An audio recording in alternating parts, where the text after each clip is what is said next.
कहना चाहता हूं कि पिछले पार्लियामेंट सत्र में एक महिला का तस्वीर लेकर के, मिंता देवी नाम की एक महिला का तस्वीर को टी शर्ट में छपवा करके पार्लियामेंट के परिसर में घूमते रहा और उसको इतना उछला, शाम तक वो महिला ने इतना डांटा कांग्रेस पार्टी को कि उसको उम्र को 124 बता करके जितना बदनाम किया। तो ऐसा नकली फोटोग्राफ, नकली नाम, नकली इश्यू लेकर के राहुल गांधी और कांग्रेस पार्टी समय समय में बोलते रहते हैं। आप सबको अच्छी तरह से मालूम है। आज उन्होंने बिहार में 2 दिन बाद पोलिंग होगा और उससे हट करके हरियाणा का कहानी सुना रहे थे। इससे साफ मालूम हो गया कि बिहार में तो कुछ बचा नहीं है, इसलिए ध्यान को भटकाने के लिए हरियाणा के इशू को लेके आ रहे हैं और फजूल के बातें लेकर के एक प्रस्तुतिकरण किया है। मैं उस पर नहीं जाना चाहता हूं बिकॉज सब फर्जी था और कुछ विदेशी महिला का नाम जिक्र कर रहे थे वो। अब चुनाव के समय वो विदेश जाता है, पार्लियामेंट चलते समय राहुल गांधी छुपके से कंबोडिया निकल जाता है, थाईलैंड निकल जाता है। बिहार में चुनाव प्रचार चल रहा है, वो कोलंबिया चले गए। तो वो विदेश जाते रहते हैं, तो उसको विदेश से जो उसको प्रेरणा मिलता है उसको लेकर के उसके कुछ टीम है वो क्या तैयारी करते हैं उनको दे देता है, फिर आपका समय को बर्बाद करते हैं। नेता प्रतिपक्ष सीरियस मुद्दे पे बात करना चाहिए, फजूल के बातें पे समय व्यर्थ नहीं करना चाहिए। ये मेरा उनको पहला सुझाव है। उन्होंने हरियाणा चुनाव को लेकर के ये कहा कि एग्जिट पोल में कांग्रेस पार्टी जीत रहे थे। अरे एग्जिट पोल, ओपिनियन पोल में हमेशा आप डाउन हुए हैं। हम लोग 2004 में पक्का जीत गया ऐसा हम मान रहे थे और एग्जिट पोल, ओपिनियन पोल पूरा बीजेपी एनडीए को क्लियर कट जिता रहे थे, लेकिन जब काउंटिंग हुआ तो हम हार गए। तो उस समय हमने तो रोना धोना नहीं किया, हमने इलेक्शन कमीशन को गाली नहीं दिया, हमने माना और हमने कांग्रेस और उनके जो यूपीए गठबंधन को हमने बधाइयां दी। हमारा एक्सपेक्टेशन का हिसाब से हमको नतीजा नहीं मिला, फिर भी लोकतंत्र में पराजित हो या जीत हो उसको स्वीकार करना पड़ेगा। ये लोकतंत्र का नियम है।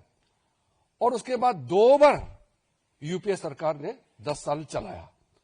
हमने इलेक्शन कमीशन को गाली नहीं दिया, हमने ओपिनियन पोल को गाली नहीं दिया, एग्जिट पोल को हमने कभी गाली नहीं दिया।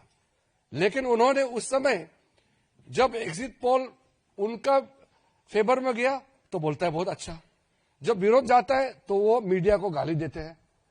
ये खेल तो बराबर हम उसको गलत मानते हैं। दूसरा, बार बार राहुल गांधी बोलते हैं वो एटम बम फूटने वाला है। इनका एटम बम कभी फटता क्यों नहीं है?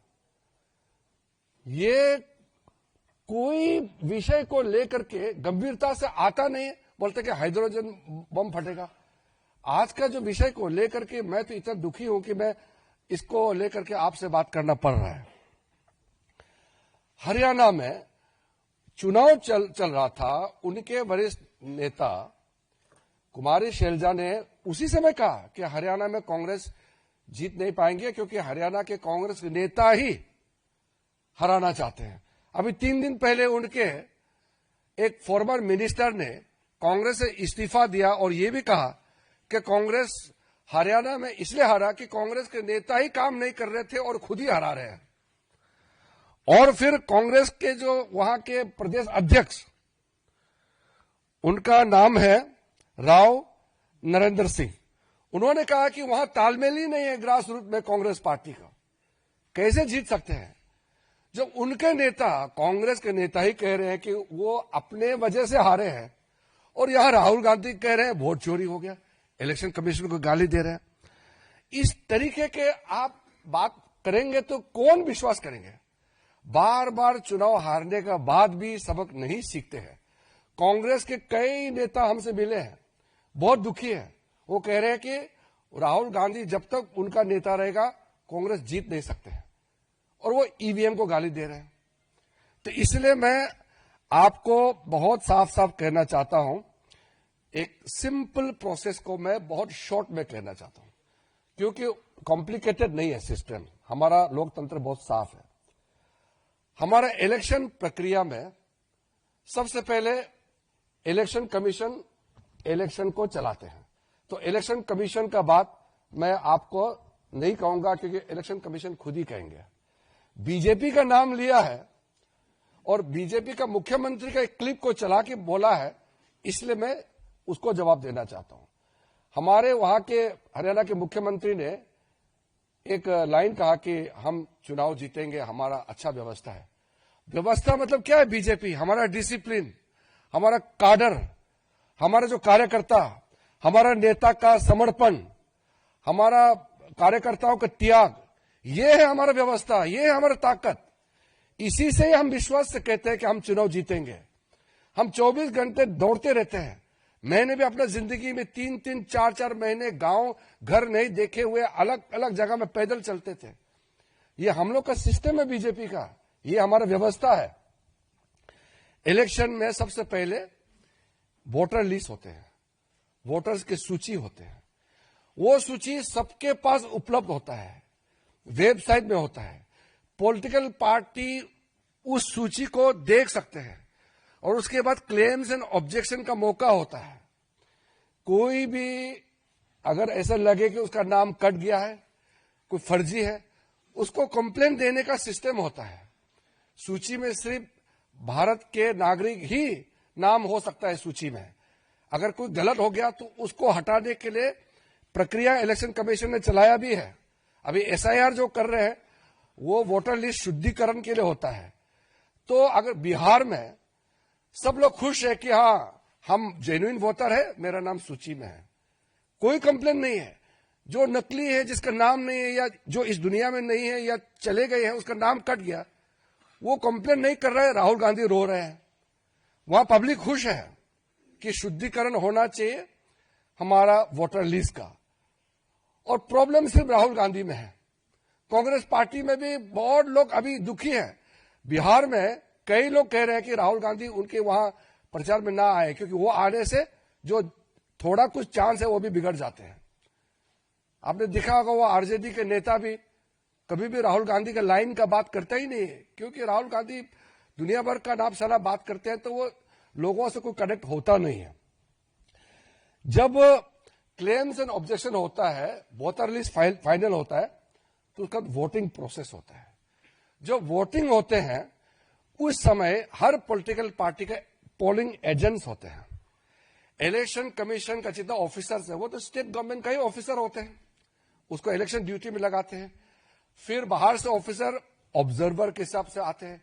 जब वोटर वोट डालते हैं तो पोलिंग एजेंट, अलग अलग पॉलिटिकल पार्टी के पोलिंग एजेंट्स पोलिंग स्टेशन में रहते हैं। वो चेक करते हैं कौन वोट डाला है, कौन अभी नहीं डाला, वो चेक करता है। अब अगर कांग्रेस का एजेंट वहां अगर नहीं है तो बता दिया कि वो एजेंट नहीं रख पाया।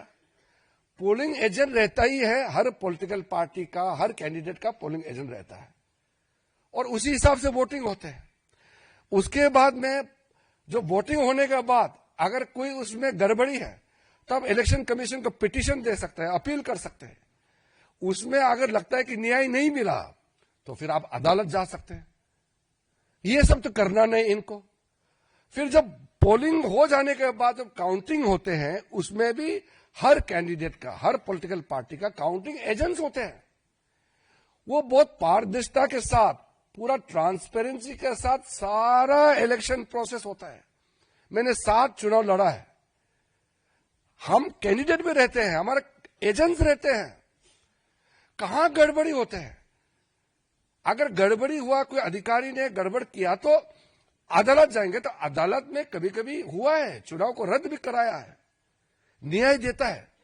इनको अदालत नहीं जाना है, इलेक्शन कमीशन में अपील नहीं करना है। बस प्रेस कॉन्फ्रेंस कॉल करेंगे और किसी ने प्रेजेंटेशन बना दिया उसको दिखाएंगे और फिर भाग जाएंगे। क्या लोकतंत्र ऐसे चलेगा क्या? हम लोग जब अपोजिशन में थे, कितने साल हम लोग अपोजिशन में थे, उस जमाने में जो ये कोर्ट्स का जो व्यवस्था था उस समय कैसे था? सारे जजेस सरकार अपॉइंट करते थे। आजकल तो कॉलेजियम सिस्टम से जजेस अपॉइंट करते हैं। कांग्रेस के जमाने में कांग्रेस ही सरकार जज अपॉइंट करते थे। इलेक्शन कमीशन सरकारी अपॉइंट करते थे। सीबीआई डायरेक्टर सारा चीज सरकारी अपॉइंट करते थे। लेकिन भारतीय जनता पार्टी ने कभी भी ये नहीं कहा कि हम लोकतंत्र में विश्वास नहीं रखते हैं। कभी नहीं कहा। हम संघर्ष करते रहे, लगातार संघर्ष करते रहे और हमने जीत प्राप्त किया, लोगों का विश्वास प्राप्त किया है। हमने कभी भी अदालत को गाली नहीं दिया। हमारा पार्टी ने कभी भी इलेक्शन कमीशन को गाली नहीं दिया। हमने लोकतंत्र की व्यवस्था को हमने सवाल नहीं उठाया। अगर कहीं गलती हुई है तो उसके लिए अदालत जाना है तो भी हम लोग जाते थे, पिटीशन देने थे, इलेक्शन कमीशन को देते थे। लेकिन हमने अपने देश का लोकतंत्र को हमने कभी गाली नहीं दिया। ये आदमी विदेश में जाकर के हमारा देश का तंत्र को गाली देते हैं, हमारे देश को गाली देते हैं, अदालत को, हमारे लोकतांत्रिक व्यवस्था को, इंस्टीट्यूशन गाली देते हैं। और जब लोगों का बीच में नहीं जाते हैं, बाहर घूमते रहते हैं, तो चुनाव तो हारेगा ही। फिर भी कभी कभी कुछ स्टेट में कांग्रेस पार्टी भी जीते हैं, तो फिर क्यों सवाल नहीं उठाए उस समय? तेलंगाना में कैसे सरकार में आए कांग्रेस? कर्नाटक में, हिमाचल में, पंजाब में आम आदमी कैसे जीते? तमिलनाडु में, केरल में अपोजिशन पार्टी के लोग लगातार कितने बार जीते हैं? हमने कभी सवाल किया है? तो इसलिए मेरा पत्रकार बंधुओं से मेरा ये हाथ जोड़ के मैं विनती करना चाहता हूं कि आपका समय को राहुल गांधी जी समय समय में खराब करते रहते हैं, लेकिन जो सही मत है आपके माध्यम से लोगों तक पहुंचना चाहिए। क्या वो जेन जी को उकसाने की बात करते हैं? हमारे देश के लोग समझदार हैं। देश के पूरा युवा पीढ़ी, पूरा न्यू जनरेशन मोदी जी के साथ खड़ा है, क्योंकि दुनिया इकोनॉमिक स्लो डाउन में गुजर रहे हैं। भारत 7% से ऊपर इकोनॉमिक ग्रोथ रेट होकर के फास्टेस्ट ग्रोइंग इकोनॉमी, बड़ा अर्थव्यवस्था बना हुआ है।